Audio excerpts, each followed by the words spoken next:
No, working at Bordner is definitely different. It's it's a family within a family, if that makes any sense. Obviously, we've got different departments and things of that nature, but there's a lot of integration between the different teams. So if I'm walking through the halls, then I know 95% of the people or I see them on a consistent basis. With the sales team, obviously we're out in the field.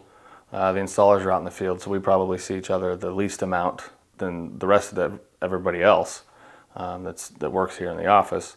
But there's still that constant communication as far as that goes. They just take care of you.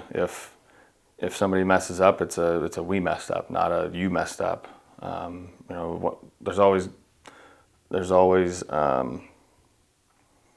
feedback on how you can get better or what you could do different. Oh, hey, we like how you did that. Can you teach these guys how to do that? Because that's better than what we're doing now, kind of thing. So we're always trying to get better as far as a company goes, and it starts from the top down.